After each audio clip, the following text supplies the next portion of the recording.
Hello, and welcome back to the Art Fisher podcast. We are coming to you in the midst of Snowmageddon 2026. That would be the date of January 25th. They just canceled school for myself tomorrow because big, scary white stuff is falling from the sky. And there will be ice on the ground. So, at any rate, just putting that backdrop in for you, we are going to be covering a director today who is probably one of the more newer directors that we have discussed. His name is Ryan Coogler. You might know him for his movies such as Fruitvale Station, Creed, Black Panther, Wakanda Forever, and Sinners. Those are directed films by him. He's involved in a number of other projects, but we're primarily just going to focus on his directorial pieces. Did you end up taking a look at any of his shorts? Yes. Yeah, I mean, I'm interested in him as a filmmaker, so I'm not going to ignore the movies that he's produced but not been involved in directing. I think it's relevant. Obviously, there's a difference between being an executive producer where like you're just associated with the project but not really working on it, and then producers, which, are involved somewhat in the day-to-day actual shooting and creation of the film. And I'm sure that was true of the films that he's actually produced. Mm-hmm. But yeah, I did see one of his short films called Locks, Okay. which was great. Just an excellent short film. I couldn't find any of the other two or three that he made, unfortunately. I think one of them is allegedly on HBO, but I couldn't find it when I searched for it. I don't know where short films are hidden in HBO's library. How some Gotcha. of these streaming services like hide titles, and you really have to dig to find them. And the search function will not just automatically pull them up because the search function is dictated by the algorithm. But anyway, Yeah. At any rate, Ryan Coogler is, I believe, the first black director that we have featured on Art Fisher. That is not necessarily intentional. It's more just how we have basically just been working our way through media nowadays. Oh my God, it sounds like a travesty in my kitchen. I apologize if that's really loud. they literally don't hear anything. Okay, good, because all I hear are pots and pans just slamming together furiously. I don't hear a thing. All right, that's good.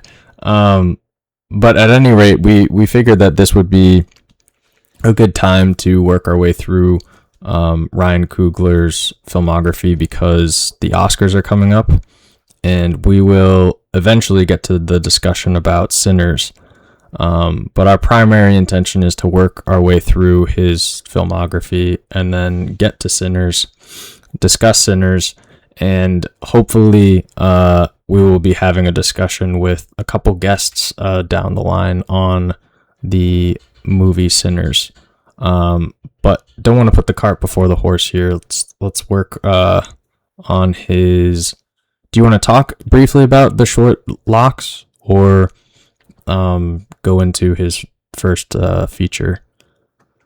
Yeah, I would say Locks is relevant. Yeah, I mean, as for why we select any filmmaker, like most of them, pretty much all the filmmakers we've talked about have come from the same generation, which is the filmmakers whose primes were primarily when we were growing up, like the 2000s and then into the 2010s. And so that generation of basically Gen X filmmakers, who are like, one step into adulthood older than we are, they're sort of now cresting out, plateauing, and releasing the reins to the next generation of filmmakers, which some of which we've talked about. Ryan Coogler, I believe, is the youngest director we'll have talked about. I'm pretty sure he is, yeah. Because 2009 is when the short Locks came out, and that is quite recent compared with all the other stuff we've talked about. Yeah, I mean, Eggers is the same age, but obviously Eggers is like the literal opposite of Ryan Coogler. I mean, Coogler is like making films for today about today's issues. Yeah. Well, he made a film like that, I guess, is more accurate. Whereas, yeah, Robert Eggers has been asked repeatedly, like, "Are you going to make a movie that's like set today?" And he's like, "No."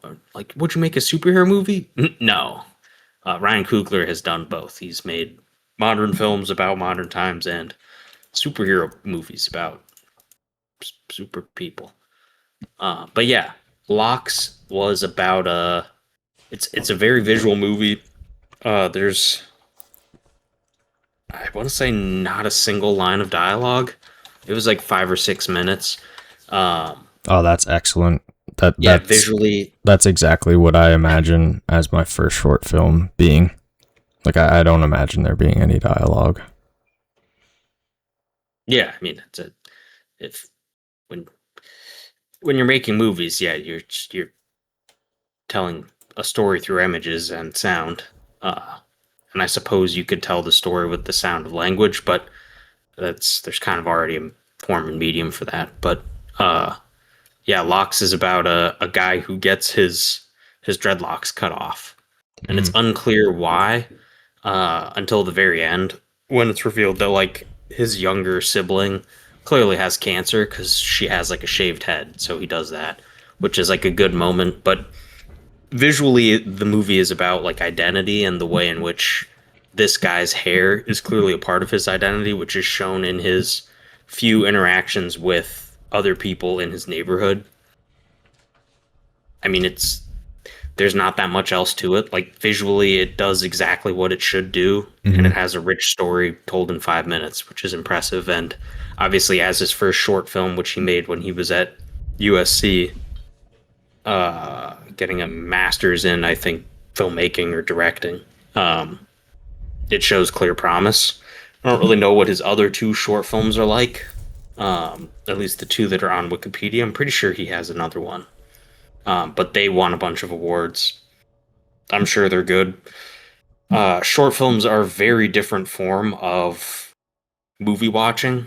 They're definitely more for experimentation because they're often very visual and narratively. Like they're meant to be. They're not necessarily meant to be there's this scene and there's this plot and there's yada yada. They're definitely worth watching. I think Criterion Channel is one of the only streaming services I'm aware of that actually highlights and promotes short films, but a ton of them are just on YouTube. Yeah. Tons and tons, especially, and like every single filmmaker we've talked about has made short films, and we've really not talked about them. It's worth, I guess, talking about them here just because Coogler is so young. Like Coogler's like 5 or 6 years older than you. Yeah.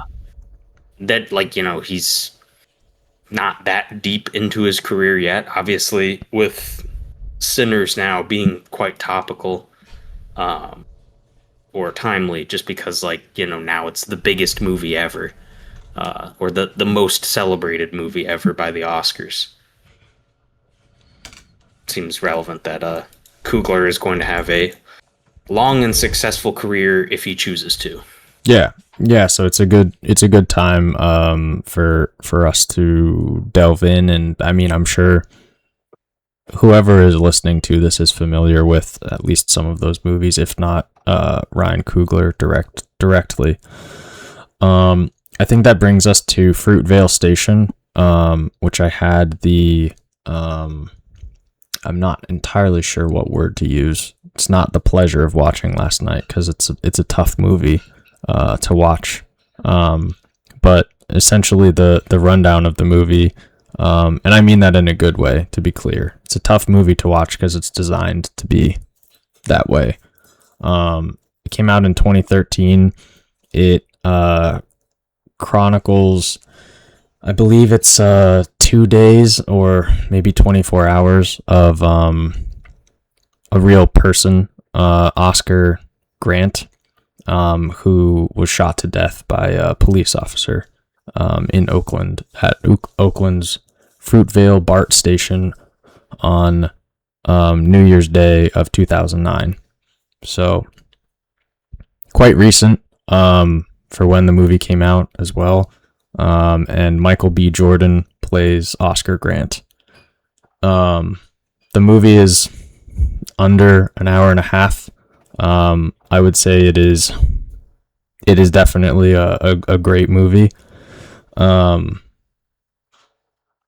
it's executed well. It shows, for me, the things that I enjoyed about the movie was it really showed the human and like family aspect of a variety of different characters, but obviously namely Michael B. Jordan as Oscar Grant.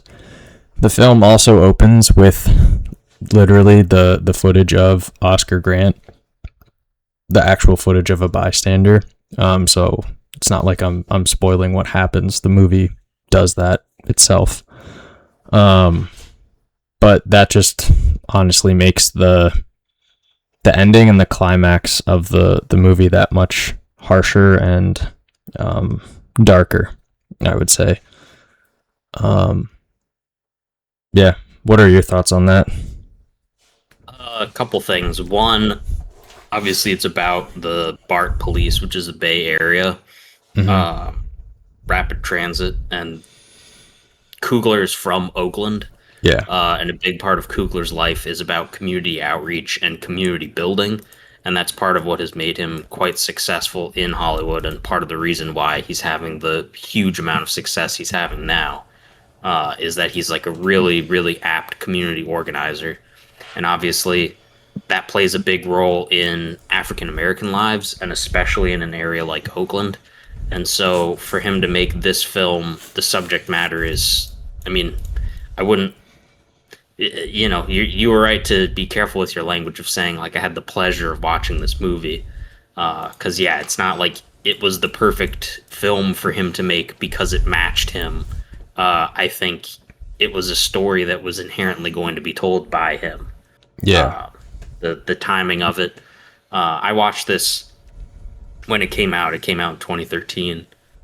Not because I knew who Coogler was, or not even because I was familiar with the incident, just because it was like a movie that gained traction, and I thought it was a great movie then. I think it's a great movie now. Obviously, very little has changed in relation to the effectiveness, the efficacy, or the impact of policing, because Oh yeah, I man mean, was executed yesterday, 2 days ago. By the way, whenever you're listening to this, executed in Minneapolis. right. So yeah, the brutality or the failures by police to be able to non-violently arrest people for whatever reason, and there's always a reason. Uh, yeah, that has not changed since this movie came out, which I suppose you could argue to some level means that this movie has not done much in terms of getting the message out there. But at the same time, I think people are more aware than ever because of films like this, um, as to why there's police violence. And so I think in that vein, there's one other point I want to get to, but in that vein, I think that's part of what Ryan Coogler wants to build in his career, and whether or not he's successful in it currently or will be in the future will be dictated by his ability to make films like this, which confront directly head on not only tragedy but brutality and inequality in our society, and how people should be able to respond to that. And I think that's what his career as an artist will be completely built around, is how people respond to tragedy, how people essentially seek redemption. And I think that's what a lot of his other films are about. They're about lineage, they're about ancestry, they're about community, they're about ambition, uh, and sort of balancing all of those things together. And I think some of his films do it really well. This one obviously is a much smaller film. Like the scope is smaller. It was made on a shoestring budget. $900,000 budget. Yeah, little budget. But I mean, it's effective. Obviously, it isn't trying to like. It doesn't sensationalize Oscar Grant's death. It's mostly just about delivering the information concisely, and it does that filmically very well. Yeah, and I think it's important. I think it's important that you pointed out it doesn't sensationalize it, because that would make it that much worse, and it would also like dull any type of emotional impact, because then you're making it more like quote unquote like cinematic or like melodramatic, and it just isn't that. Yeah, I mean, as far as like the ping-ponging of my emotions throughout the movie, definitely, you know, there are some like really key highlights with Michael B. Jordan, especially with his daughter, and it shows that he is continuously trying to be a good dad, but is a good dad because of his personality, but also like his effort that he puts in. He puts in effort with the people around him, both his girlfriend and his family and her family. But then it also shows like times that he messes up, and they reference times that he messed up too, so they show that human aspect. But as far as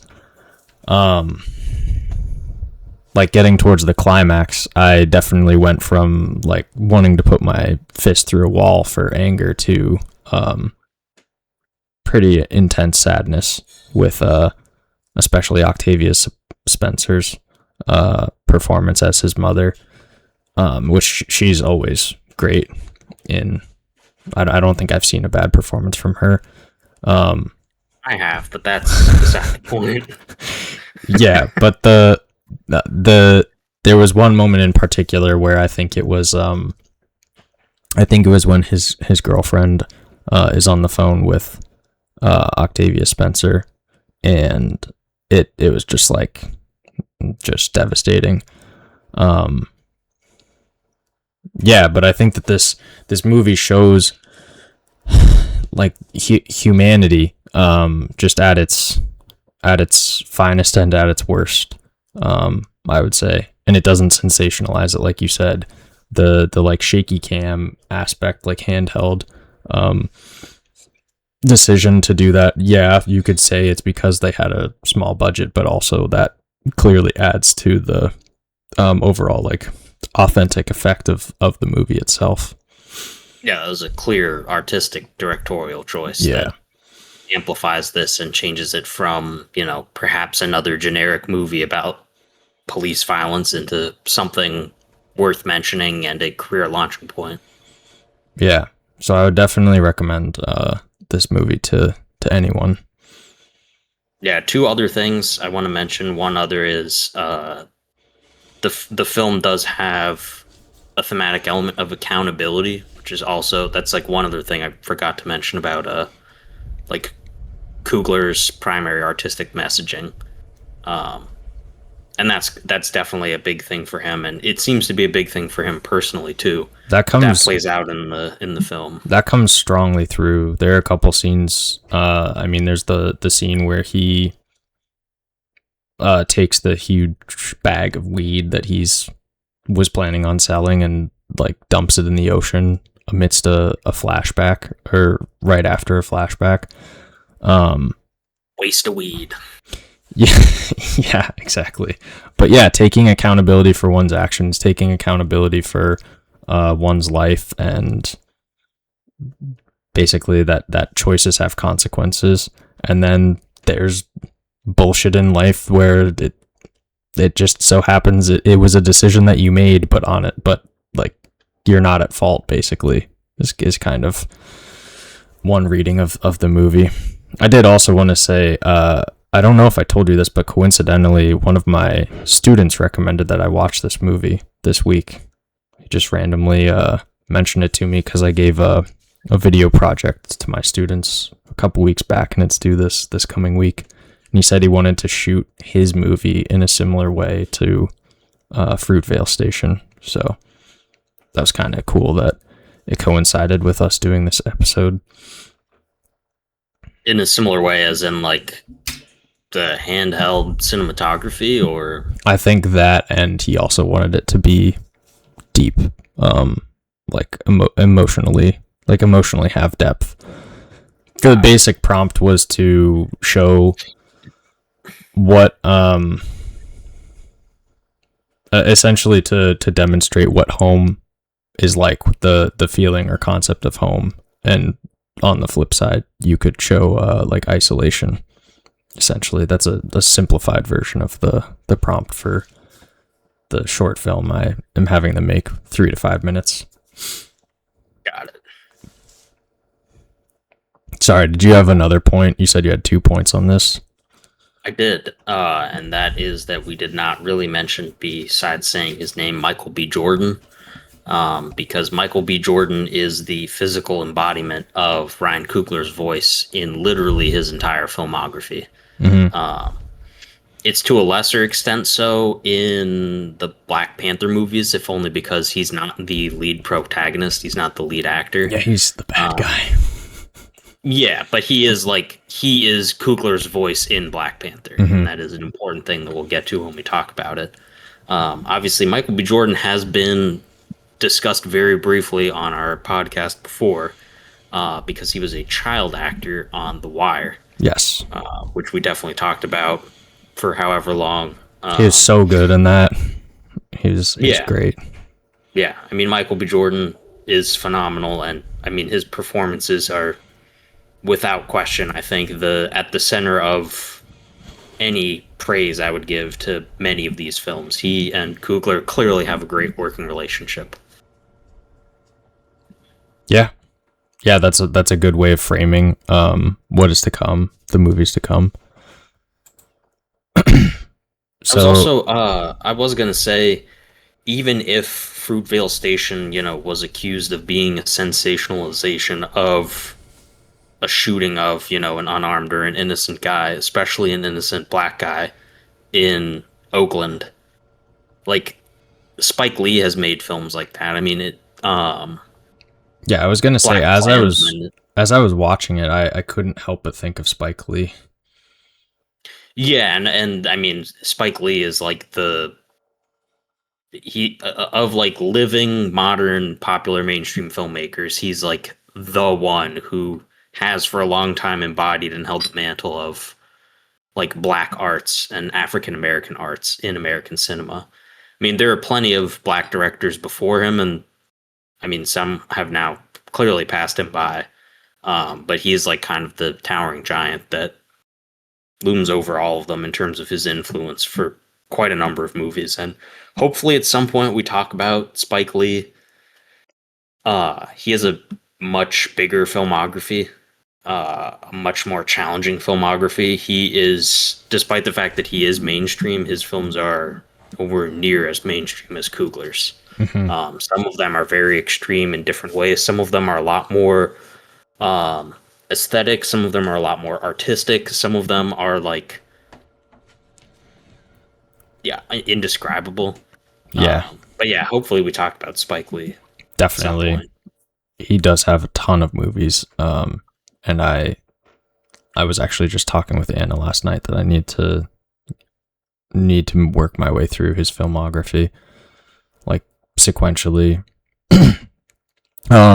So next up, so that movie Fruitvale Station was 2013. The next movie is Creed, which came out in 2015. I remember seeing, I think all the rest of these I saw in theaters actually, because yeah, I mean, we were full adults. It's happening now. Creed is a spin-off of Rocky. Like, it's in the same universe. Yeah, reboot, legacy, sequel, spin-off. Yeah. Okay, that's a good way of introducing it. Yeah.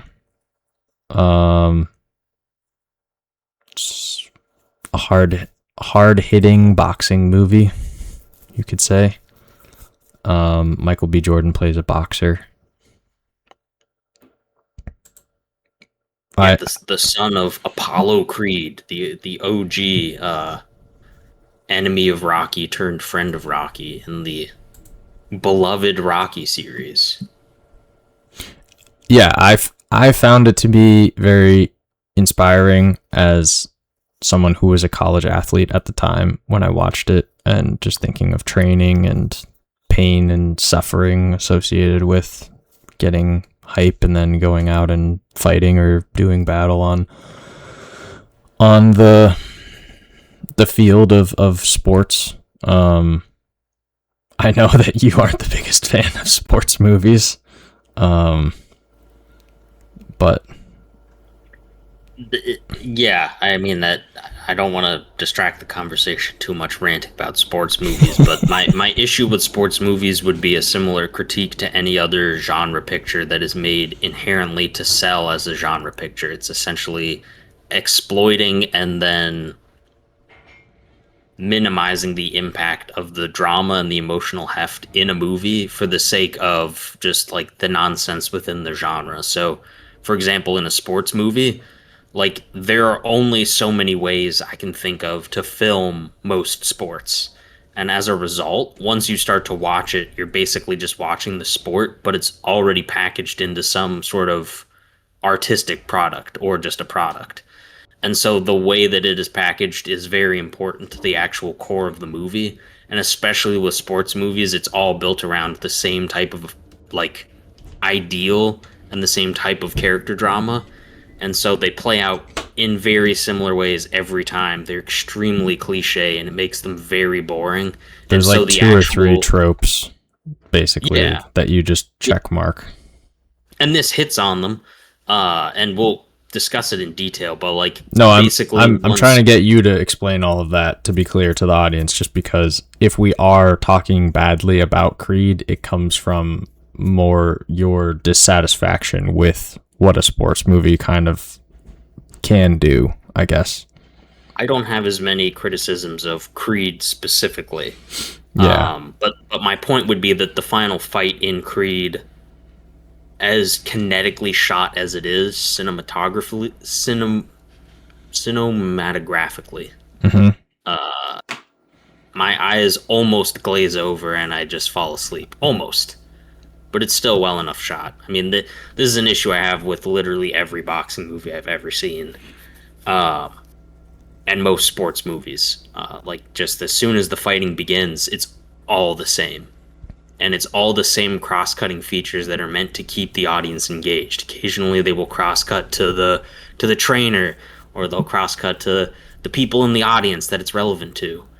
And really, the way that boxing is a very slow, sort of methodical sport, it's not fun for me to watch. It's not fun for me to watch in real time. It's not fun for me to watch dramatized in film. At the very least, you know, the drama around and the screenplay for Creed makes this into a good movie. But that final fight at the end, to me, is no different than the final fight shit in Black Panther, which we'll cover later. Like, it's like I just am watching it and I'm like, yep, I've seen that shot before. I've seen that shot before. This is extremely boring and generic. I do not give a shit. These might as well be CGI cat men fighting each other. I don't care. And I would argue that is true of almost every single boxing movie I've ever seen. I am a notable hater of not just sports movies, but boxing movies. Like, I don't like Rocky. I don't like the entire Rocky series. I would say Rocky 1 is a little better than Creed, and Creed is pretty good. Yeah, well, like Rocky is a fine movie, and Creed is a fine movie. But it's mostly based on the strength of the stars and the screenplays. I was just waiting for you to say something like just above dog shit, but every other Rocky movie's trash. Rocky 2, dog shit. Rocky 3, hot shit. I can't with them. And the Creed sequels are bad as well. But like, what makes Creed work, like the story, is that Michael B. Jordan plays Adonis Creed, the like illegitimate son of Carl Weathers' Apollo Creed. Mm-hmm. What makes it interesting is like the way that he decides to change careers from like a stable office job as like a banker or a financial manager to become a boxer instead because he loves it and because he wants to honor his father that way, a father that he never really had around. And so that conflicting view of community and legacy crops up and is generally well written throughout the movie, and the way in which it like connects to then Sylvester Stallone and Rocky Balboa is fine. Like Sylvester Stallone hacks this performance in significantly less than I've seen him doing for decades. I was gonna say I felt like he was fine in this one. Yeah. Right, yeah. Because he's playing Rocky. It's just I'll let you I guess talk more about it because No, I mean, again, like my approach to watching sports movies, in general, like it's I guess like the way that I would bridge the gap between sports movies and what they do for me and like an action movie or like a war scene is kind of similar. So like you were talking about the fight scene in Black Panther and you were comparing that to the final scene in Creed. I would kind of say I get the same like motivation from both types of movies. So like in college, I remember specifically we watched Miracle, right?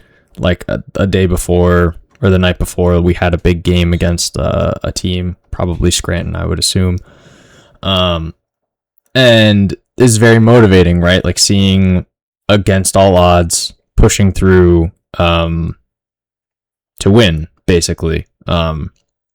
Obviously, that's like a terrible summation of the message of the movie, but that's essentially what it is. On the flip side, with like a battle scene, I remember one time, this sounds like super bro-y, but we also watched 300 like the night before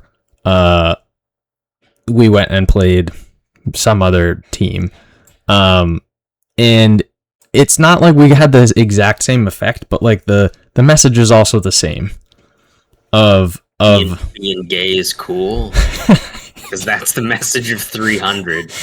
Being a strapping Chadley gay man with your beautiful cum gutters as you and your bros fuck each other and kill the boy. All right, we're losing the plot here. Yeah, yes, exactly. The message is the same. Despite all odds, we're gay for each other. Sorry, Zack Snyder's homoerotic overtones are just so extreme, and that in that movie in particular, I'll let you go. But the point is that the messaging is the same, and that sort of like fire that it lights in you, at least for myself, is a very similar effect across those types of movies. Now, obviously, since I am like quote unquote retired from sports, like I haven't played soccer in a really long time, and it certainly wouldn't even be the same if I did, because it's not for like competition. That feeling with sports movies has certainly like dampened and dwindled, I would say, and I am definitely coming more around to your take on them. And I'm not sure why people love sports movies so much. I guess because it's just another extension or reflection of when they do watch sports, that it's like a further step away, that it just accesses a similar sort of like emotion and stress, I guess, that they're working through. But yeah, I like for me, I have come around to also your take that my eyes do glaze over because the tropes have just been like beaten to death. And also there's only so many ways that you can like hype up a moment in a sports film before it becomes like overly ridiculous and melodramatic. Going back to, not to compare Creed to Fruitvale Station, but Fruitvale Station, if it was melodramatic, that would take away from the overall like power and strength of that story. And so with sports movies, I think it does take away from it because it becomes so heightened and so melodramatic that it all comes down to one point. It all comes down to one moment in time, and then you do some stupid bullshit slow-mo thing, and then they won. Surprise. Well, the obvious reason that these, that any sports movie is popular is typically that they're underdog stories. It's the David and Goliath, similar to 300. It's, oftentimes men overcoming overwhelming odds to prove that, with grit and determination and hard work, you can achieve anything. And that's often the cliche that I find at the heart of a lot of sports movies, and especially at the heart of a lot of boxing movies and boxing biopics.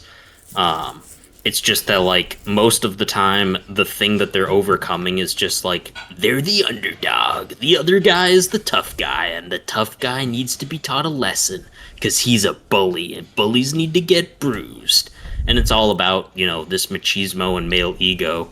At the very least, in Rocky, well, I won't say more about Rocky. At the very least, in Creed, there's something deeper going on, and it's about,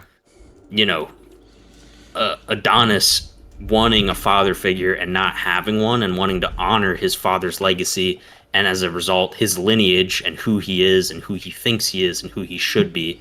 And he finds a father figure in Rocky, which is then a good way to actually honor, a beloved American character and, to a lesser extent, beloved American actor, Sylvester Stallone. Mm-hmm. And, like, I think that comes through really well. And it means that the final fight, which does play out somewhat similarly to the original fight in Rocky at the end, where Rocky is defeated by Apollo Creed. In this one, Adonis, fights, what's the guy's nickname? Like, Pretty Ricky Conlon. Yeah. Just goddamn goofy ass boxing names. But he fights him, like, the entire time, and he doesn't get knocked out. And he loses, like, on a split decision, which I don't want to get into the rules of boxing. I think they're all really dumb.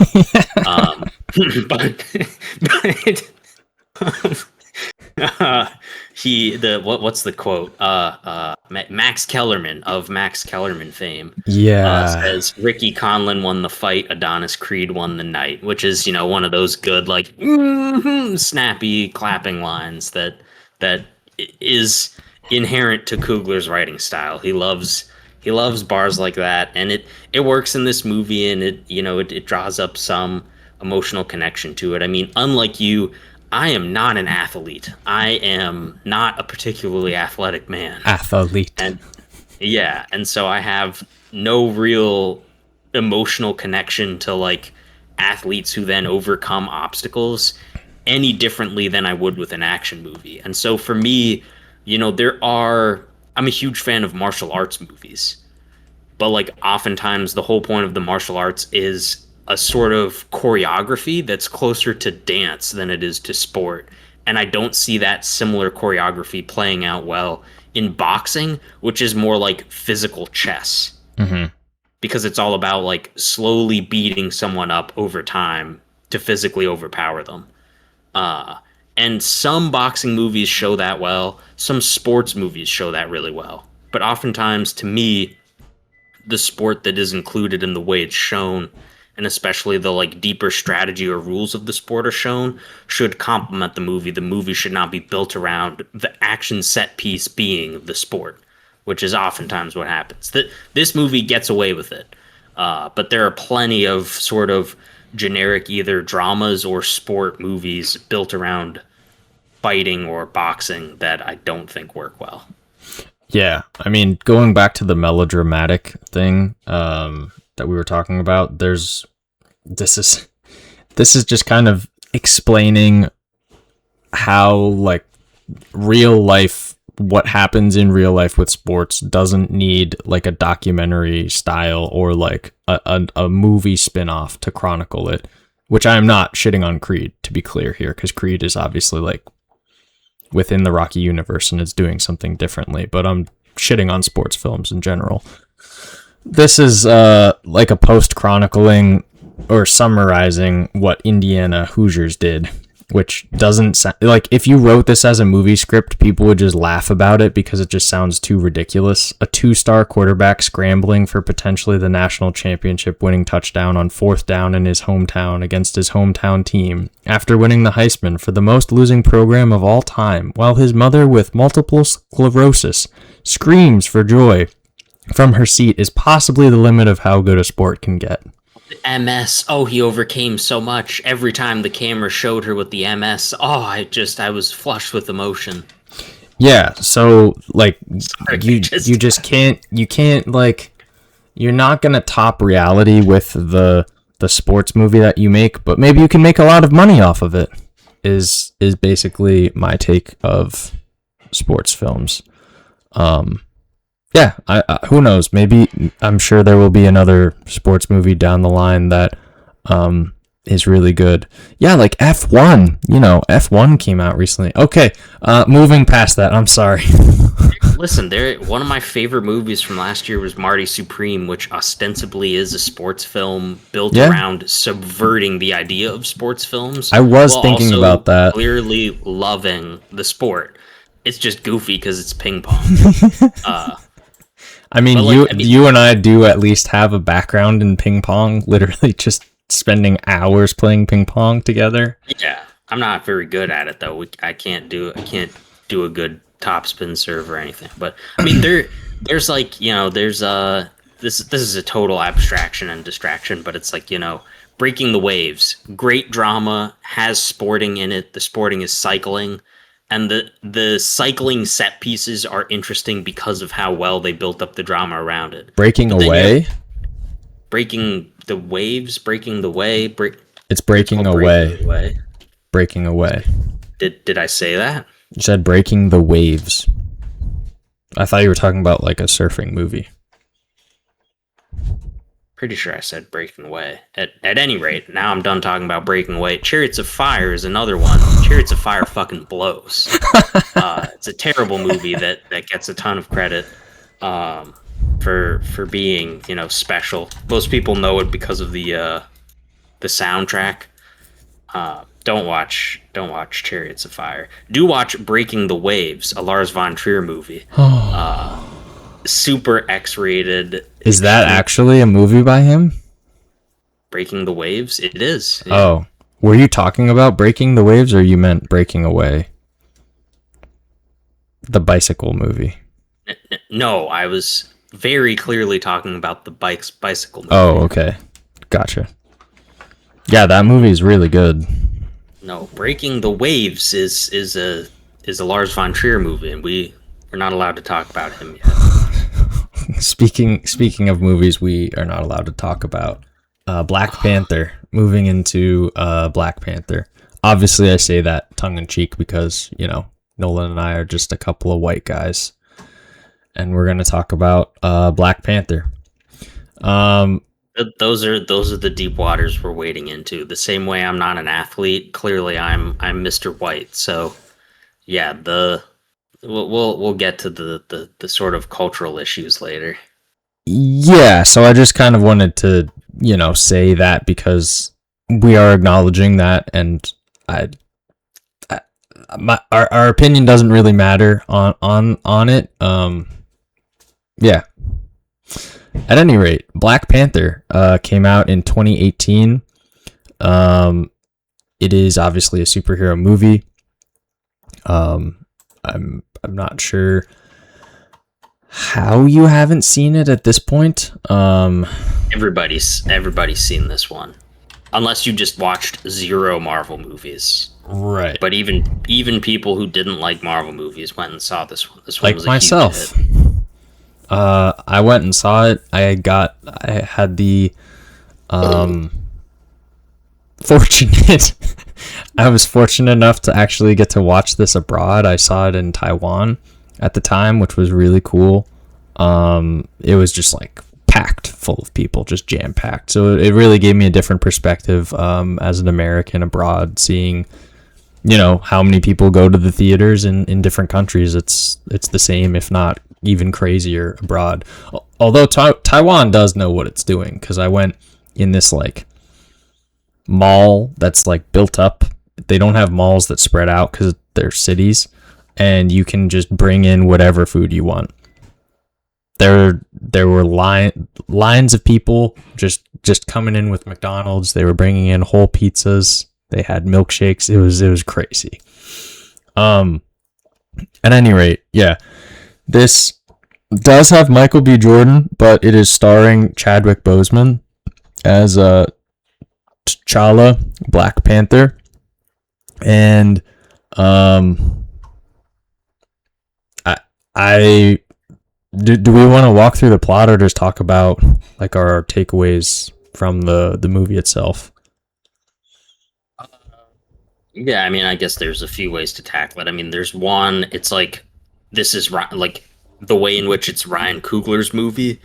The role of Michael B. Jordan and his relation to Coogler and how that matters with the themes and the broader scope of meaning within Coogler's filmography. There's the movie as a superhero movie. Yeah. There's just the general quality of the movie and then the broader impact of the movie. Because those are all sort of different things. I mean, generally speaking, we can very quickly, it's like the 20th or 18th Marvel movie. It's firmly in the middle of all the Marvel plots. The plot with the larger Marvel universe is kind of irrelevant. Like, we're probably never going to really cover Marvel movies on this podcast for a range of reasons. Please, no.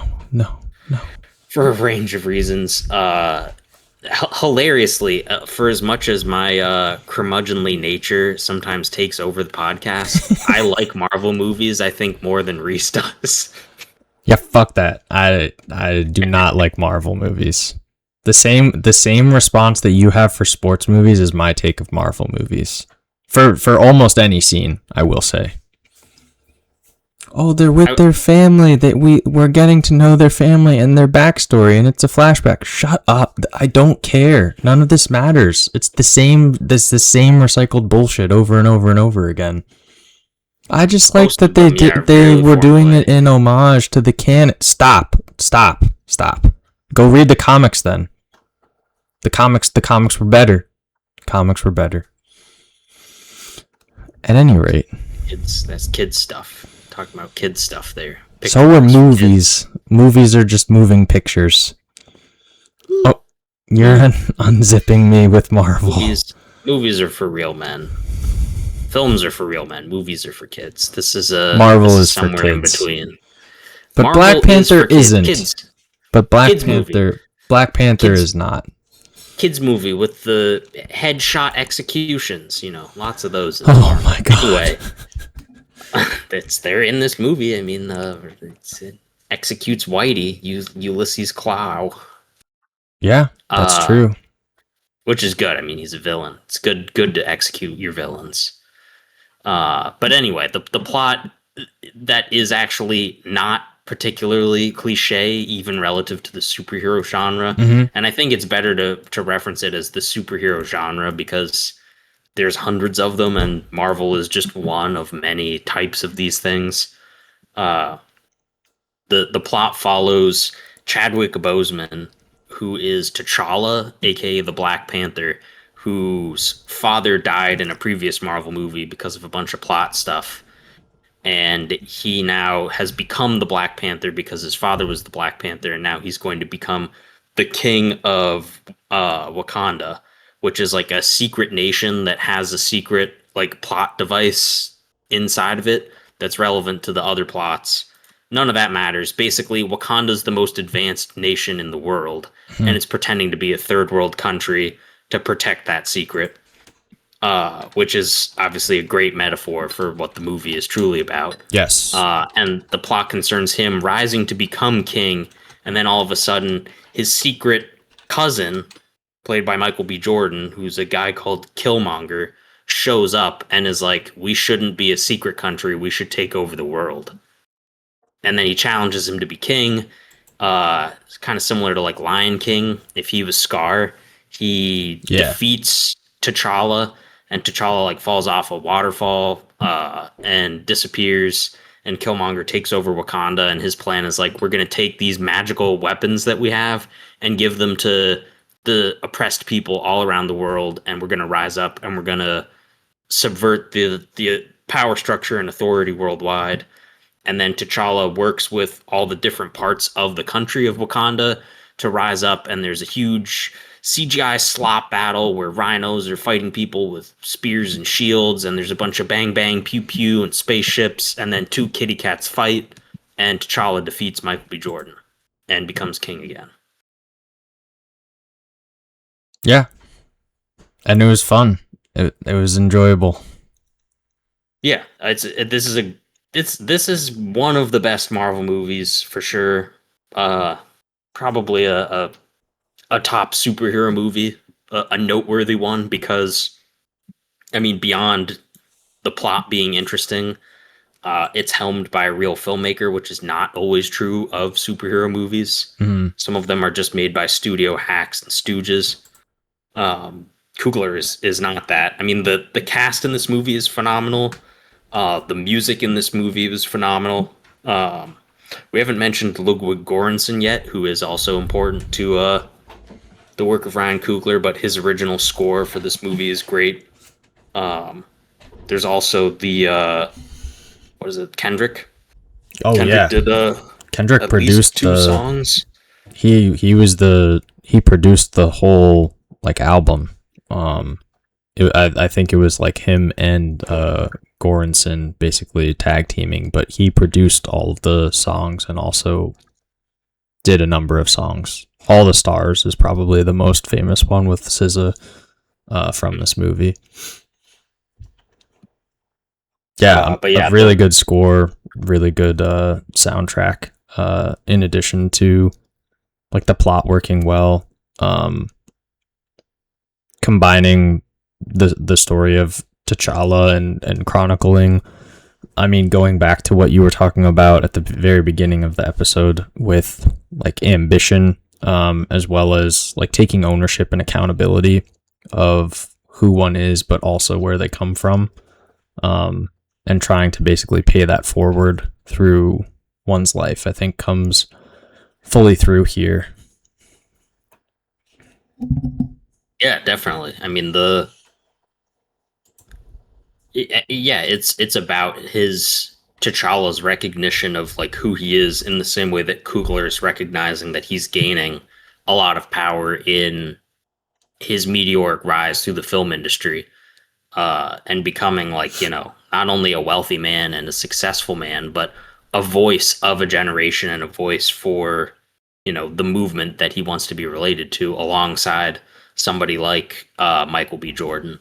Obviously, Chadwick Boseman's death remains kind of a tragic thing, and definitely impacted the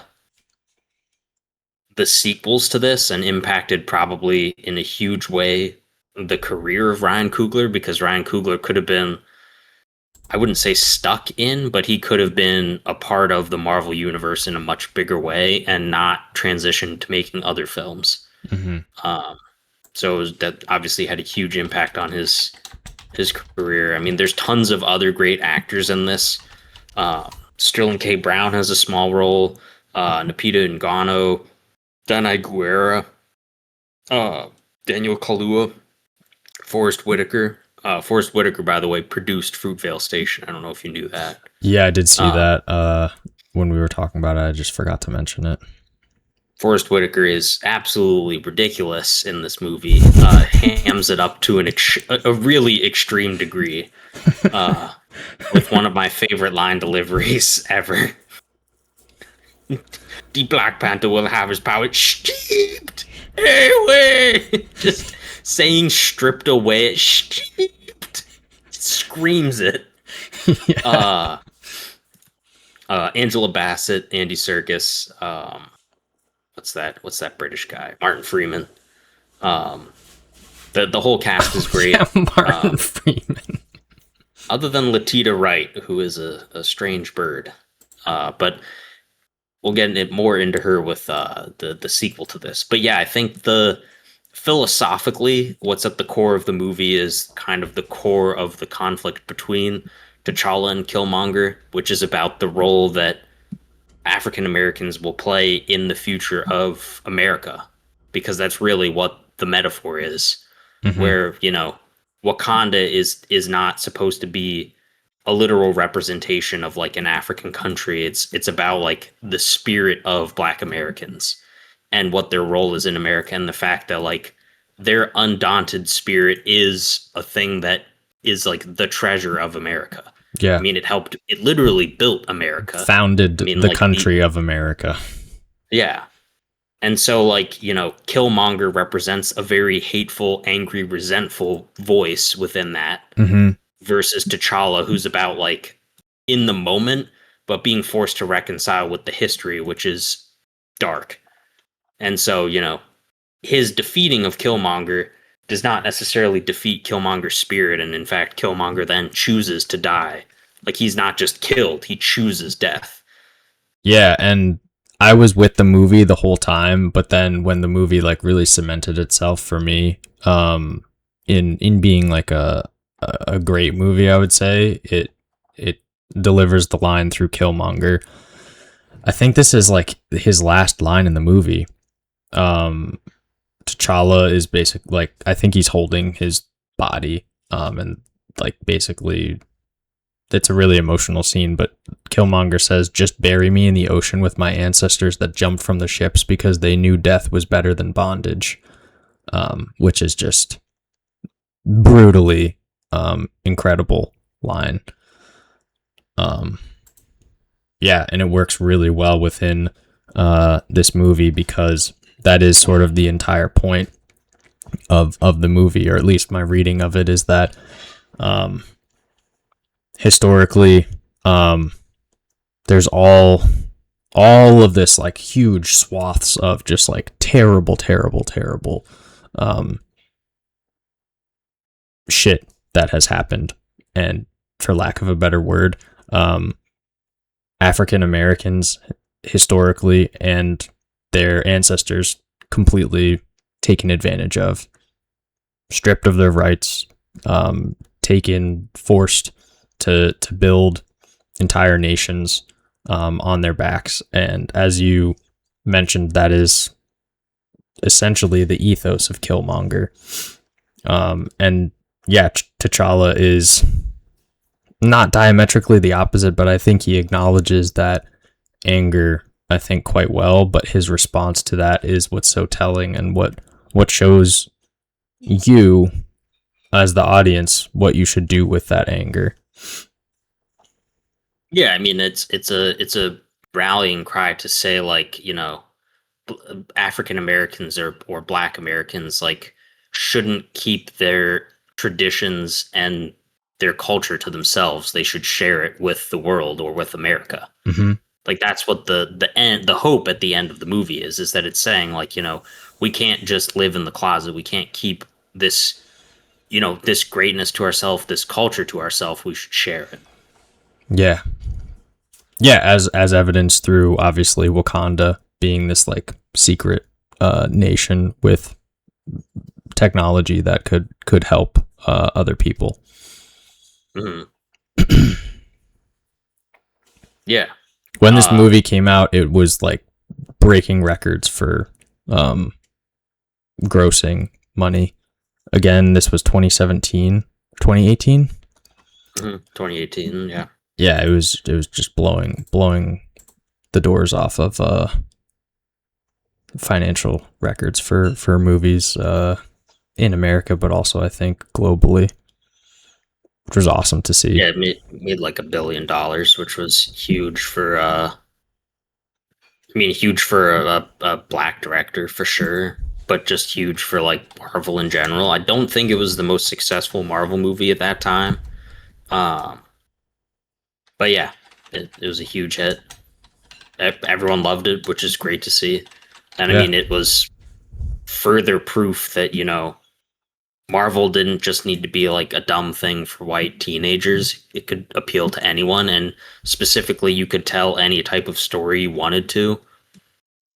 The movie in that way is very honest and like deeply personal, Yeah. which amongst all other Marvel movies, is exceedingly rare because it's not really been replicated. Or I would say amongst superhero movies. Yeah, I completely agree. Which leads well into Black Panther Wakanda Forever. Yeah. I haven't seen this, to be clear. So two things happened between the making of Black Panther and Black Panther Wakanda Forever. Three things. One, Chadwick Boseman died, which, destroyed the series. Yeah. Uh, his private battle with colon cancer Yes. was a shock to the world because he was a beloved actor and evidently beloved in his industry as well. Um, so that was a crushing blow to everybody. Like literally everyone, because I mean, this is a huge movie, and part of it was the fact that it's built on Chadwick Boseman's great performance. Um, yeah, that's one thing that happened. The other thing that happened is Ryan Coogler started his own production company called Proximity Media, and this tends to happen when you make $1 billion movie. You are now like incredibly successful. You get to do whatever you want. And as a filmmaker, Coogler obviously was like, "Yeah, I want to start a production company and start producing movies." And so he did. The first movie they made was Judas and the Black Messiah. I don't know if you've seen that or not. I haven't. I've been meaning to see that. Who directed that? Uh, what's his name? Shaka King. And it's Daniel Kaluuya. Yes. Yeah, Daniel Kaluuya and Lakeith Stanfield. Oh shit, that's right. Yeah, I really need to see this. Yeah, Daniel Kaluuya plays Fred Hampton, and Lakeith Stanfield plays Bill O'Neill. It's about an FBI agent, Bill O'Neill, who infiltrates the Black Panthers. Mm-hmm. Uh, Yeah, and the only reason we're not going in depth with this one, to be clear, is because it's not directed by Ryan Coogler. Just as an aside. But he did produce it. Yes, and it is a well-made movie, which, yeah, I would give credit to Coogler for that. Mm-hmm. So that's what another thing happened, and then the third thing that I think is relevant to mention is that Coogler had a very public altercation with the police where he tried to withdraw money from a bank account. I forgot about that. Detained quite briefly, and almost arrested, basically just because like the bank teller and the cops were just like, a black guy trying to get money? He's a criminal. Jesus. So I take those three things and mention them because I think all three of them are very important for the outcome of Black Panther Wakanda Forever and Sinners. Because I think what that shows is Coogler is now super successful, like super in the spotlight. He's had a public incident.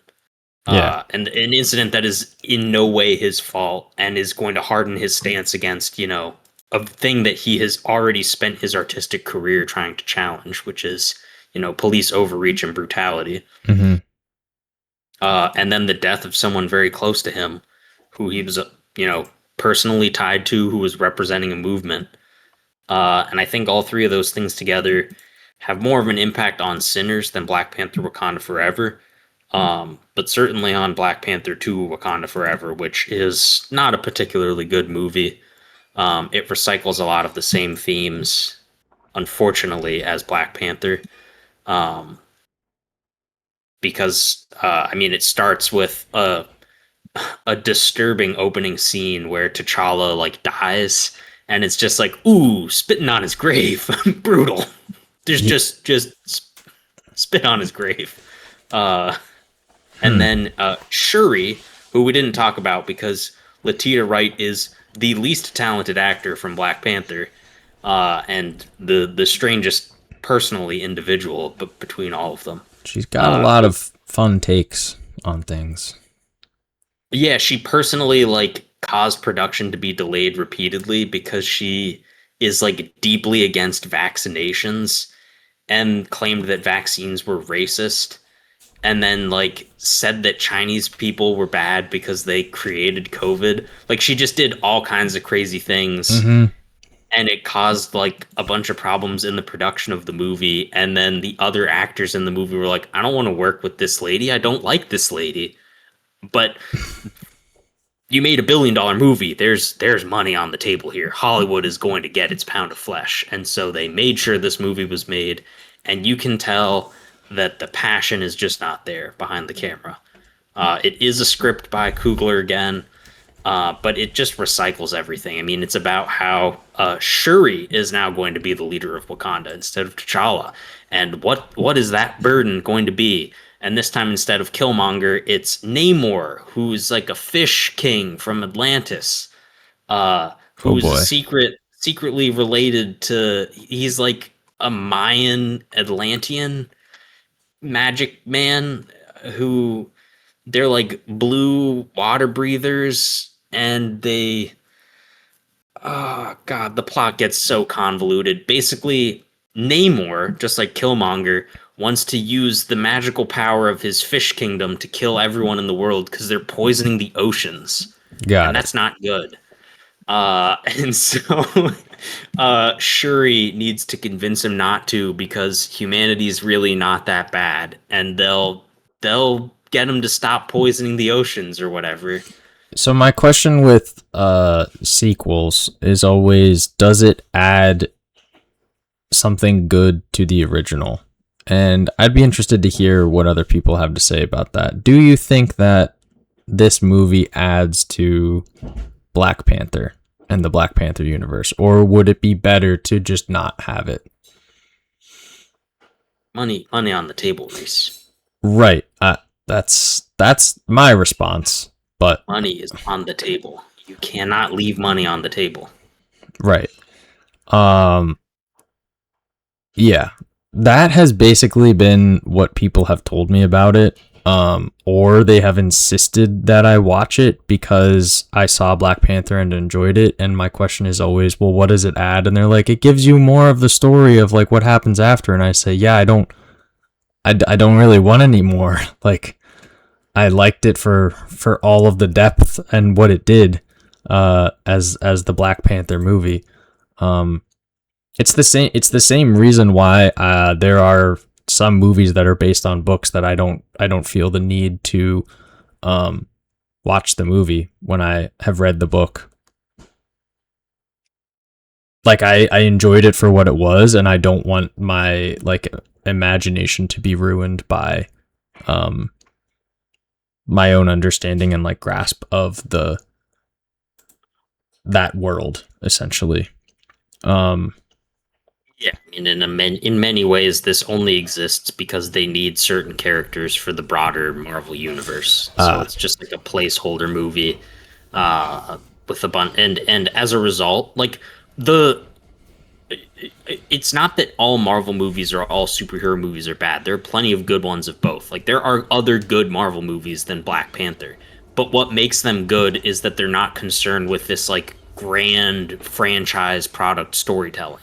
Like the movie isn't just there to sell toys, and it's not just there to have these dumb big action set pieces, which are in Black Panther, by the way. And Black Panther is there to kind of sell toys, but there is a core to the story, the same way that there's cores to the story of like Iron Man, and the way that that movie has its own interesting take on the military. It has its own philosophy. This movie does not have any inherent philosophy. I mean, vaguely, it's kind of like poisoning the oceans isn't good, but it's overstuffed. There's a bunch of extra characters in it. Like the first Black Panther already had a ton of characters and a ton of different scenes that, like from a structure perspective, only work because of Coogler's deft storytelling ability and the inherent charisma of all the characters. And so everything spirals together really well. And so the ending scenes are easier to forgive because of the way that, there's not only an emotional core driving them along, but you just like the characters. The same cannot be said in this movie. Things just kind of happen for the sake of happening because they need to happen in the broader Marvel universe. There's a what's her name? There's some like new Iron Man character in this movie that you've probably never even heard of. Iron Heart, doesn't matter. Uh, but there's also an element of the movie that they insisted on using as a tool to market the movie and make it more unique, which is that the character that or the actor that plays Namor is ethnically Mayan, and so he learned the Mayan language, and they played that up as like, oh, look, this is like another new way for Marvel to be diverse. Like they care about diverse voices. And it was a very empty and very hollow gesture that felt a lot more performative than it did anything else. And I think that robs Coogler of a lot of his ethos as a storyteller because that is a big part of what Coogler wants to do. And I think this movie ended up just being like tacked on even as much as he probably wanted to tell a sequel story to like he had more to say about the Black Panther character in that universe. It ultimately falls short as a result. I think this is a good opportunity to take a pause before we delve into Sinners. We'll be right back. All right, welcome back. We are going to put a capstone on Ryan Coogler's films. This is the beginning of the end of our discussion of Ryan Coogler and the beginning of the end of our podcast, I assume, because we're getting canceled after this discussion, most likely. So this is talking about Sinners. Sinners was a movie that came out this past year, so in 2025. It is billed as a horror film. It came out in the summer. It was a huge blockbuster movie. Made a lot of money. People ranted and raved about it. A bunch of my introduction to the movie. For those of you that don't know, I am a high school teacher, so I have a lot of high school students who recommend movies to me, and I recommend movies back. Most of the time I talk about movies to them and I say, yeah, like there's this other movie that reminds me of this, but I wouldn't watch that until you're over 18. I'm not recommending this to you, because I have to say that because God knows if they go home and they start watching a movie and their parents come in and they're like, what are you watching? And they're like, oh, my English teacher told me. No, I don't want that to happen. At any rate, my high school students tell me all sorts of movies to watch. They tell me good movies. They tell me not so good movies. Sometimes, every now and then, they'll tell me a great movie. Nothing against my high school students. This one, in my opinion, was not a great movie. Sinners. So this is actually a movie uniquely where Nolan and I got to watch it together. He was visiting. We went to the movie theater over the summer, and yeah, we went and saw this together. And I remember coming out of the movie, and I heard people walking out as well. And like someone remarked, like, "Wow, I haven't seen a movie like that in a while." It was so ambitious. They took a lot of risks with that movie. Anyway, just trying to frame the movie. Do we want to talk through the movie or give some bits of history before talking about it? I know we've been kind of itching to talk about Sinners for months ever since we saw it, but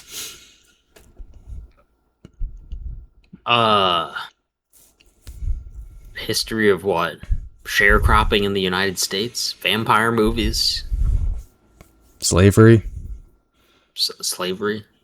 The movie actually has very little to do with slavery, weirdly enough. Yep.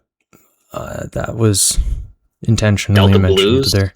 Sure. Biography about Delta Blues Let's start there. The movie doesn't have anything to say about them. I don't know what to tell you. Delta Blues is inherently good. Because what is the Delta Blues? What is the Delta Blues for the audience? That's a type of blues music that comes from the Mississippi Delta. Gotcha. In Mississippi, which is the setting of the movie. Yeah, October 1932. Yeah, it serves as part of the the inspiration for the film. I mean the plot is very simple. All things considered, I think both of us, one of our chief concerns, if any, in criticizing the film comes from its really disjointed screenplay, Yes. which I would call ambitious. The problem is its ambition exceeds its ability, and in so doing, I do have some fundamental flaws with the movie, and I think it goes beyond this just being like a failed experiment or something. I think it's an actively bad movie. Like I think it is of poor quality. I also want to say, to be clear, like I was very excited to watch this movie. One, because I knew it was directed by Ryan Coogler, who, as we just mentioned, we talked through, we saw Black Panther, we liked Black Panther, we loved Black Panther. That was more than just a theme park ride. Like it did something more than simply just, oh, here's a little checkbox of Marvel. Like we're doing Marvel again. So what I knew about the movie is that there were two Michael B. Jordans. As we mentioned, love Michael B. Jordan. He is great in everything that we've seen. I assumed that the music would be excellent in this. In addition to that, vampires, yeah, sign me up. It vaguely seemed like it would be some type of what's it called? Meta narrative of white vampires stealing black souls, basically. Like if you watch the previews, that was my initial reading of it, and I was like, yeah, that sounds awesome. I want to see what this movie is about. So anyway, back to the script. Yeah, I mean, ultimately, like a chief concern of mine and of yours, we've talked at length about this movie, is the disjointed nature of the script. And when we say script or screenplay, we mean like the entire story, like the written aspect of the film, which makes up, the narrative that we're being told. This one is extremely disjointed because of how the film is framed, how the film ends, and what it chooses to focus on in the intermediary. Mm-hmm. In being a good filmmaker or even a great filmmaker, which Ryan Coogler I think has proved to be, I too was looking forward to watching it. But yeah, it can't hold the different parts together. I mean, the opening scene is like an animated aside that talks about the inherent sort of mystical nature of certain people's ability to play music. In this case, like a blues musician in Mississippi, who were then introduced to in a flash forward the day after the horror events have already occurred. Yeah, and in my mind, once you see that scene, you already know what happens in the whole movie. Yeah, he is one of the only survivors of some bad thing. And I mean, the marketing didn't explicitly say the movie was about vampires, but we did go in knowing there were vampires. So basically, there's a blues musician who survives vampires. It's also heavily hinting that all of the main people die. Yes, yeah. Yeah, and then so it cuts from the blues musician to then Smoke and Stack, the brothers, who have been living in Chicago for a long time, and they are gangsters of a sort, and they stole a bunch of money from gangsters to bring back to Mississippi to open a speakeasy, which they think will be a good way to both build community and make some money. All of that shit was like surface level, and you could see the vision there, and it was like trying to tell that and make it interesting, but upon further reflection, like it took forever. All of that was like extremely contrived. Right. So they open the speakeasy. There are a bunch of other characters that they get along the way, friends, ex-wives, wives, and then they have a good old they begin partying, and essentially Smoke and Stack realize they'll never be able to make money off of these people because they don't have enough money. There's another allusion to sharecropping, which is probably the element of the film that works the best. Yeah. And I'll get to that later. But Company in there, script. yes, yeah. And so as the night goes along, eventually, like, There's another aside where there are some Choctaw vampire hunters hunting an evil Irish vampire. Um, I wish we got that movie. That movie looked like a good movie. There's also some random Klansmen who menace the brothers. That looked like a good movie. I would have liked that movie. I thought that's where it was going. Yeah. Like So I instead, was getting excited. I was like, oh yeah, they're gonna face off against these Klansmen, and then there's gonna be some good old fashioned killing. yeah, but no, instead just a vampire shows up and slowly turns like everybody into vampires. And then he turns he turns smoke no, he turns Stack into a vampire because he turns Haley Steinfeld into everybody turns into vampires except the blues player Sammy and Smoke. Yeah. And then everybody dies, and Smoke kills the vampire king, which kills all the other vampires. And then in the morning, the Klansmen come back, and Smoke kills all of them, but then succumbs to his wounds from both vampires and the Klansmen. And then Sammy lives happily ever after to become a blues musician, which goes against his own family's wishes because his dad's a pastor, which is also not explored at all. And then there's like this weird Marvel scene at the end of the movie where like Sammy's an old man in a bar, No. and Stack shows up with Haley Steinfeld, and they haven't aged at all. And they're like, "You want to be a vampire now?" And he's like, "Nah, I'm good, man." And then they have a weird like back and forth where Sammy's like, "That was a really good day till all that bad shit happened," and then Stack reaffirms the same sentiment, which undercuts it's like another different meaning, an end to a movie we didn't see. So that's a very broad overview of the plot.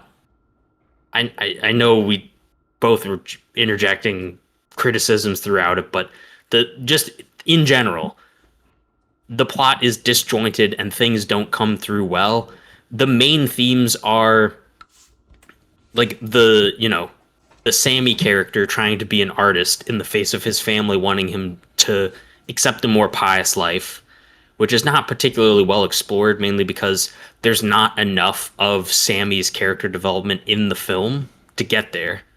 But Sammy is like a compelling guy. It's a charismatic performance, and the music he plays is good. It just that doesn't all come through together particularly well, nor does the beginning of the movie with that animated scene where I forget the exact words used to describe him. Do you remember? To use to describe who? Oh, we're going off the rails fast. Train's crashing. Used to describe Sammy. This is it. Not knowing this immediately makes us racist. Like just not knowing that is disaster. They call them. There's like a name for them. They're like not spiritualists. It's like there's a word for like how that music attracts evil. The devil's music? Brutal. All right, we'll move on from that point. The other main element in the film is the vampirism, which is a clear indication of like the white vampirism and the way in which either existing white cultures or cultureless white people tend to latch onto and destroy Black and African American culture vampiristically, either because they lack their own inherent culture or because they want to add this richer tradition of culture to one that they find to be in some way lacking. And that is an element that is, I mean, reasonably well written in, but not explored. It's just kind of stated as a fact. And then the way in which the vampirism plays out is very routine in nature and becomes very silly and over the top, which is weird for a movie that otherwise follows itself along the way very seriously. And so the interplay between a lot of the very serious elements of the film and a lot of the very silly elements of the film tends to create a bigger and bigger gap that by the completely schlocky finale where there's a bunch of like bad blood squib effects and like weird CGI happening, it kind of makes you wonder, like, why is this all like, why is there this from dusk till dawn, like 30-minute set piece interlude in an otherwise very self-serious movie about Yes. these serious topics? Yeah, that among a lot of criticisms I have of the movie, that is probably my biggest one, is that if you are going to have a climax in a movie featuring that situation with the king of the vampires, that was like the worst way to execute it possible. Like, I don't know if they just like ran out of money, or they were just like, yeah, we'll just, those Marvel movies, just do it like that. But it was really, really bad. Well, Coogler was a producer on the film Yeah. with his wife and his other producing partner, who he started the Proximity Media with. Mm-hmm. The thing is, as an inexperienced producer and a quality filmmaker, Coogler doesn't know how to shoot an action scene. He doesn't know how to make big budget action set pieces. Yeah. And I think it shows in this film. Now, obviously, we're in an extreme vocal minority of people who not only dislike the film, but are heavily critical of the film, because most people loved it. Most people think everything the opposite of what we just said. They think everything works. They think it flows together well. They think it is exactly what it represents itself as. They think the action scenes are good. Like, I think they're just like shoddy craftsmanship. I think those action scenes are really bad. I think the cinematography in this movie is bad and is a result of poor direction. I think a lot of the scenes are overlong. A lot of the camera takes end up being overlong. There's an emphasis on long takes, takes that follow the actor from one point to another unnecessarily, in a way that stretches it out, if only because they shot it on film and they just wanted to really get used to using the film camera. Like, I really don't understand it. I am astounded by the support that this movie has had. And, I have Remic's death scene pulled up. I'm currently watching it as you're talking. Just to remind myself, this is like worse than a video game like sequence. Watching the like all of the vampires burn. No, but Reese, you missed the symbolism of it. I understand the symbolism behind it, and also I've seen a number of vampire movies, not as many as you have. So, are there are there like other movies that you would say are that this is aping, or like why the decision to do it in this way? Because it's just good fun. Because it's fun, Jan. Get it? Yeah. That's what Tarantino would say. That's what the defenders of this movie that I have wasted my time and wasted their time arguing about it with have told me. Because it's just fun, and holy shit! He turns into a fire tornado and goes up into the sky. So my question is, killing him like destroys all the other vampires, right? Why doesn't it kill Stack? Because you can't kill Michael B. Mary. Jordan. It doesn't kill them because of true love. Because they need the sequel. No. Sinners 2, more sinning. No. I have been sinning even more. I've been expressly told there will not be a sequel because Ryan Coogler is not going to do it for the money. He's standing up for art. So in analyzing that scene really quickly, she made Black Panther 2. This guy only cares about money. Creed 3. Creed. This guy's. In analyzing that scene, my issue with it is that it's the same exact sequence done in like Disney movies with like the baddie, like whatever the bad guy is, and it's like it actually just looks way worse with the CG. I don't know, like maybe it's. Yeah, I mean, criticizing genre fair, like to me, that is the same as the boxing. It's the same as the like my eyes glaze over when it's that bad.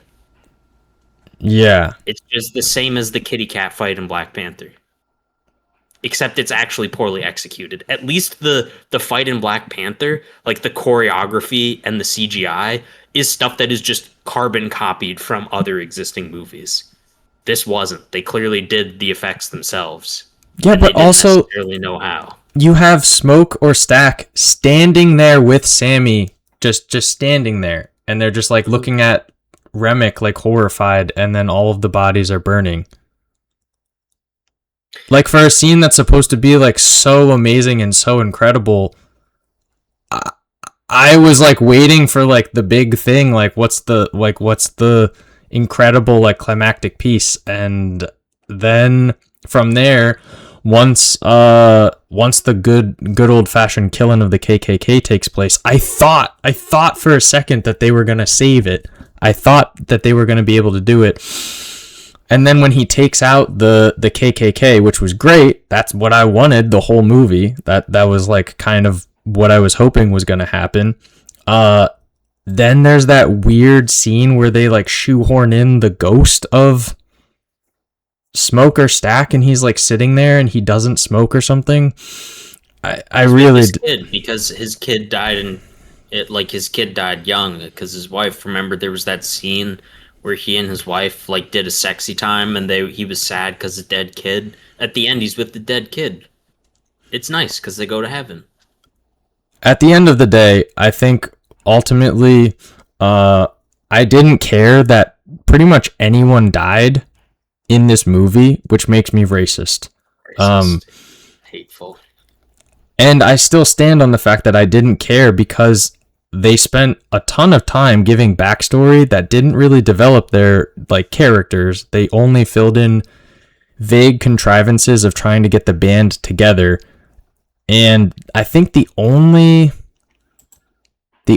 person that I really just like,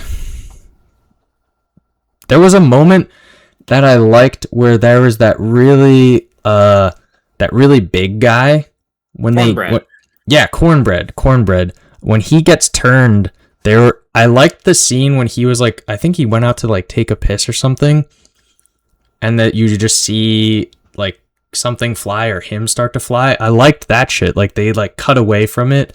Like that was really cool. But the whole like dancing sequence as well did not land for me. Like when that happened, I like that song. I really enjoy that song, but my brain turned off during that sequence. And yes, I understand the metaphor there that the white vampire has taken over the souls of all and is forcing them into bondage with him and he is commanding them in order to then get more of their brothers and sisters into bondage. I get it. And they're singing Rocky Road to Dublin, a specifically Irish song. They're not singing their own song anymore. They're singing his song. I just think it could have been done so much better, like that specific part. So, anyway, one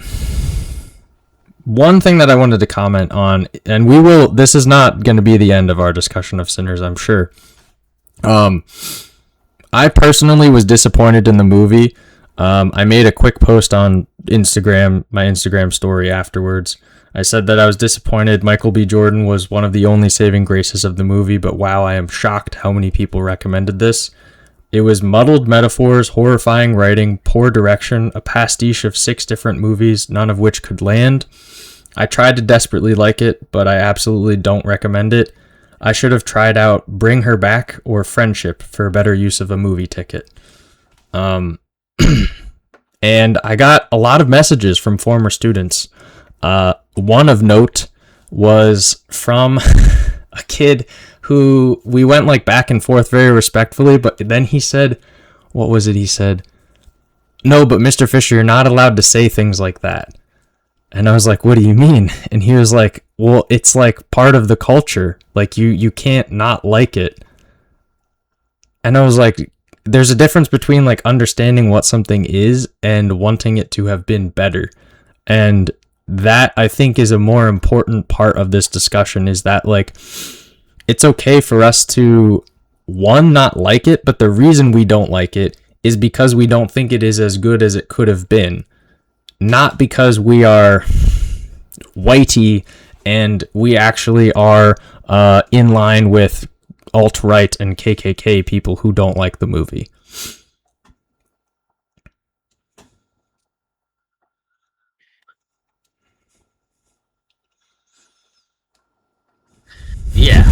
the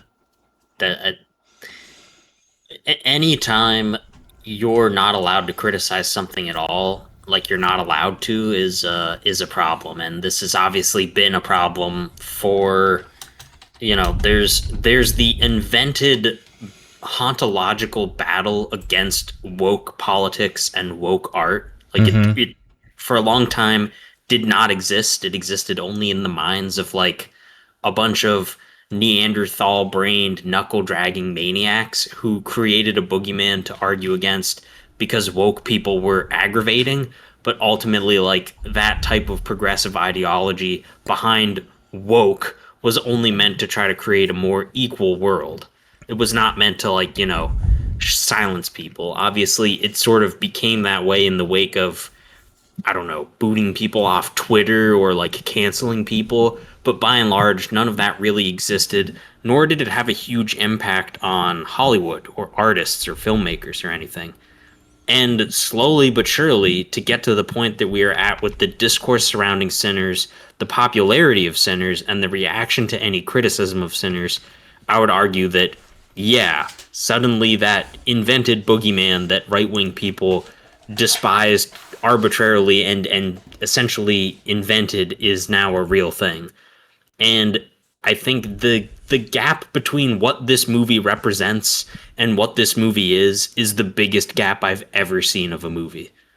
And that it has now been nominated for the most Oscars ever is further proof of that. Because, even if I'm willing to concede that this is like an okay movie, which I'm not willing to do, like even if it was just like a mediocre or good movie, there's nothing about this movie that is meritorious of winning Oscars. And that is just an aside of the fact that I think the Oscars are a joke. They're self-admittedly a joke by the people who are in the Academy and vote for the movies. They don't even watch all of the movies.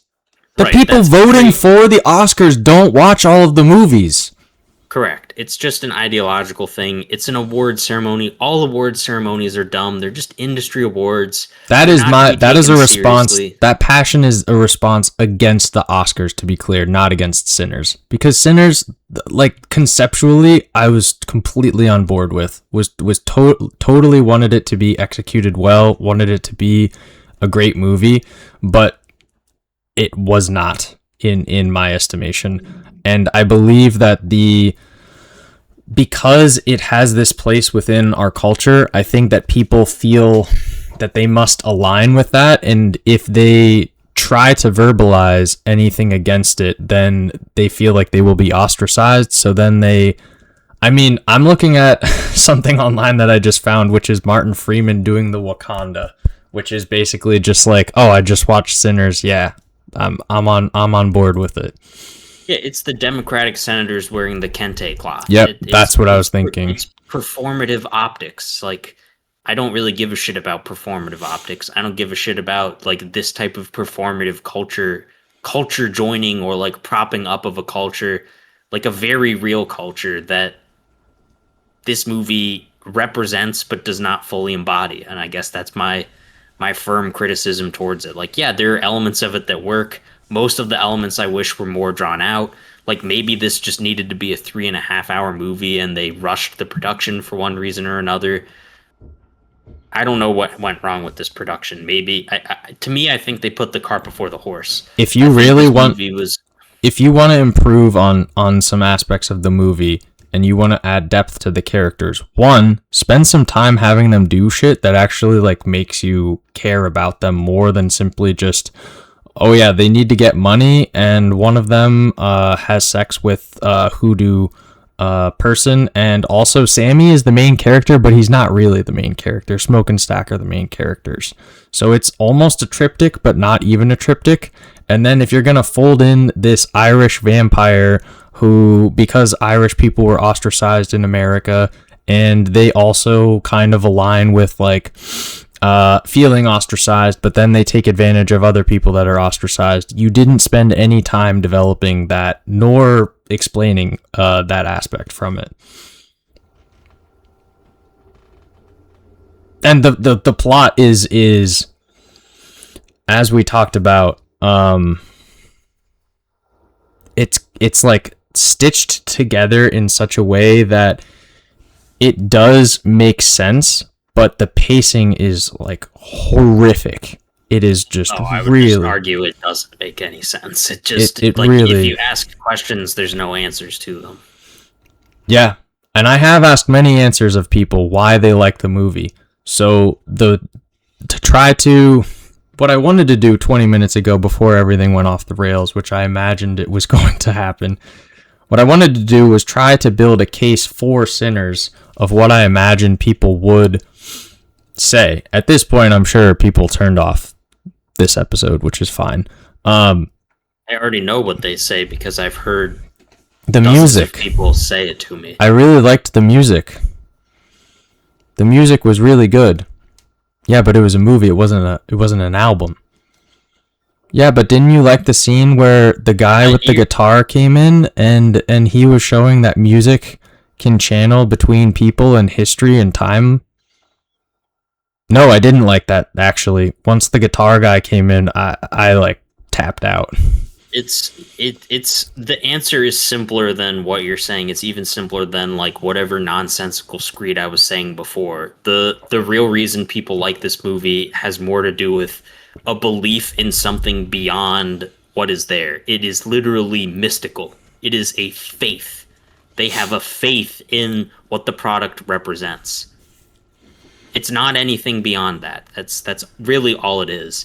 And for those who like the movie and just generically say like I like the music or I like the cinematography, because those were the main things that I heard people say they liked. They liked the performances, they liked the cinematography, they like that it was a change of genre, and they like the music. Like basically it's a different enough movie and that's enough for people to like it.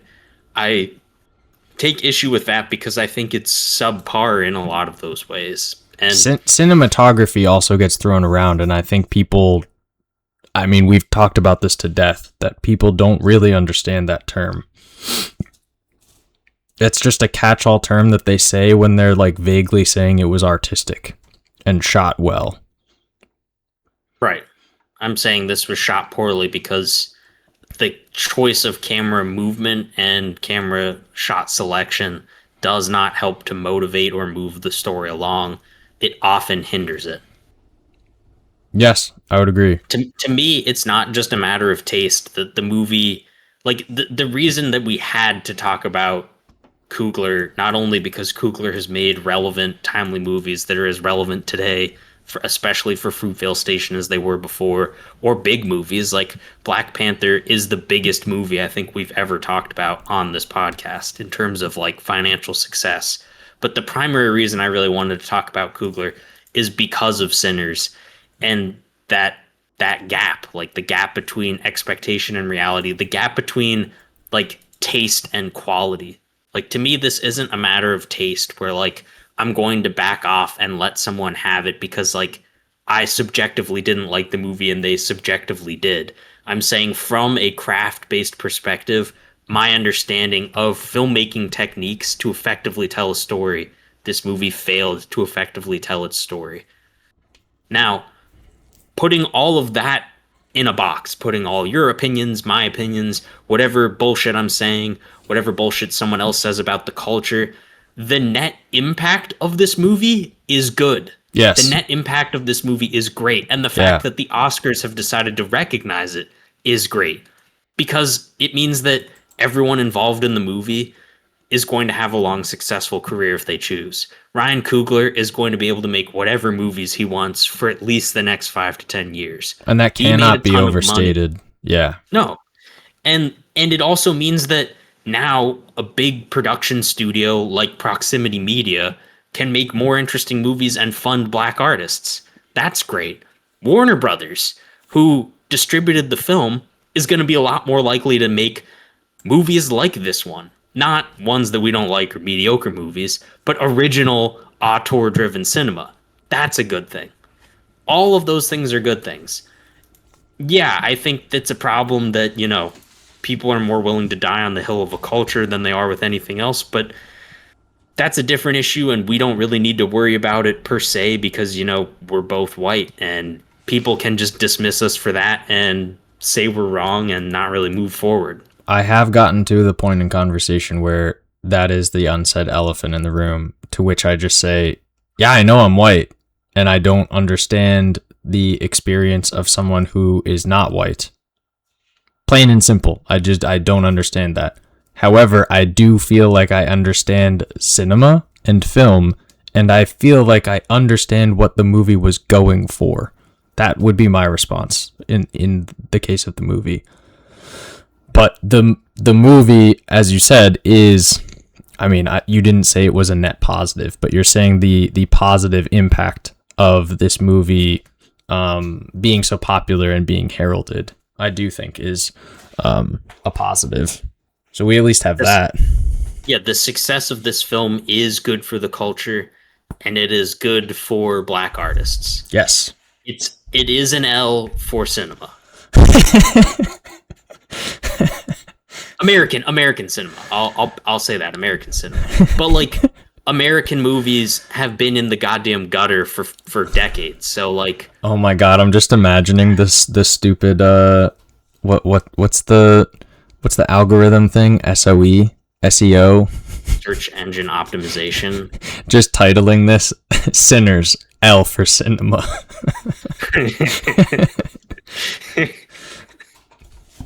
Yeah, I mean, I think this wraps it up. I think a part of one thing that I didn't say that I do want to mention about Ryan Coogler's philosophy and the cynicism at the heart of Sinners, like the cynicism that Coogler is going to be able to work with the establishment and the order of power, like the white power and money that dominates behind cinema, is basically that he doesn't believe it, and that as someone that has come into the film industry essentially as a sharecropper, like he's renting the land to try to make a living, he has succeeded in that, which is the opposite of the message of the movie, which is a deep irony that his cynicism in the film is basically that there cannot be a commingling of the culture between these vampiric whites, which would basically be you and I, and any other cultureless white person that criticizes this film, and the Black people and Black Americans and African Americans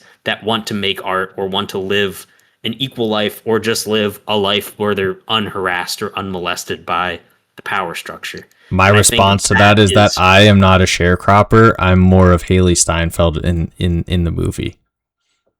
You're just trying to get your nut on with Michael B. Jordan. Yes, I always have been. And when there's two of them, there's more of an opportunity. There's a lot of cunnilingus in this movie. I was just going to say that. In the mouth. Yeah. I don't know what. I'm not sure what all that's about. There was none of that in Black Panther. Could you imagine Black Panther just had all of these, like, yeah, now it's time for head, and they just, like, sneak that into some line? But it was in Sinners. It was everywhere in Sinners. There was no peach eating or pussy eating scene in the Disney Kids movie. That's for sure. Yeah. So at the end of the day, my biggest critique is I wish it was a movie that focused on some other things and that it did a lot of the like big scenes and sequences in a much different way. I also think the script could have been far tighter. Cause Sammy, I like absolutely, like, I really wanted to see a movie involving Sammy. Same with the Choctaw that you mentioned. Same with, you know, more good old fashioned KKK killing, because who doesn't love seeing them get theirs? One of the final things I would say on this is that you will see some of those movies will be made. Oh, I'm sure, which is great. Proximity Media will make some of those movies. What I also wanted to say on this topic is that I have a concept for a book that I have been working on for a year and a half, which does align with some of the values in this movie as far as KKK getting theirs, basically. So I was like really excited also further for this movie because I had a concept not involving vampires. I won't really spoil it.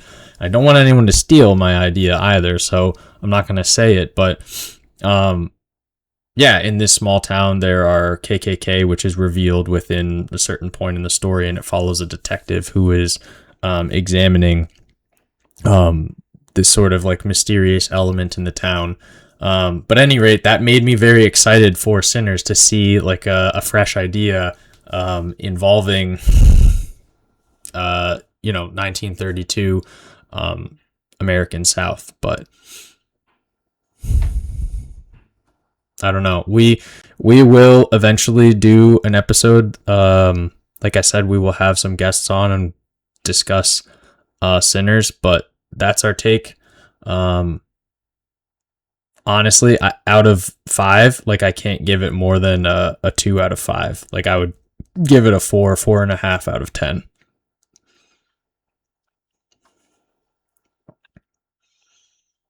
Okay. Yeah, that's nice. Yeah, to answer your question, there are plenty of question you had from earlier. There are plenty of like schlocky vampire movies with endings worse than that one. Yeah, no, I also meant like better ones. Better ones? What vampire movies would you recommend watching if someone's in the mood for a vampire movie? Guess it depends on what kind of vampire movie. Like, I mean, there's many iterations of Dracula that I think are better.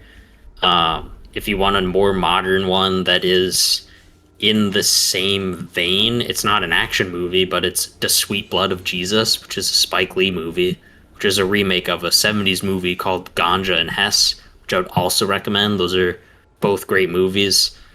I mean, From Dusk Till Dawn is the one that clearly most directly influenced this one. Definitely. But instead of setting up like two sort of on the wrong side of the law brothers, it's just two criminal brothers played by George Clooney and feet-loving Quentin Tarantino who like kidnap a family and then get involved with vampires. The difference is that movie doesn't have really anything to say. There's no inherent philosophy beyond Robert Rodriguez's like guns blazing, shoot from the hip style of filmmaking, which matches blood squibs and hot titty vampires perfectly. Whereas this one, doesn't do that. But yeah, I really liked talking about Ryan Coogler here. Ryan Coogler's not even 40 years old. He can do whatever he wants. He will definitely be a name that pops up every once in a while. I think every time he makes a film, we will end up talking about it. Sorry, you got me back on the train. I forgot we weren't just talking about Sinners. Whew. No, we weren't just talking about Sinners. Yeah. And yeah, I mean, we're making this before the Oscars. I don't watch the Oscars. I don't think you do either. I don't really care who wins. I'm sure this movie will win a bunch of Oscars and awards. Well, whether or not it should, to me, is irrelevant because, like, I don't give a shit about who wins the Oscars. But I think it'll win a bunch of them. Spike Lee walked so Ryan Coogler could run, and yeah, that's a good thing.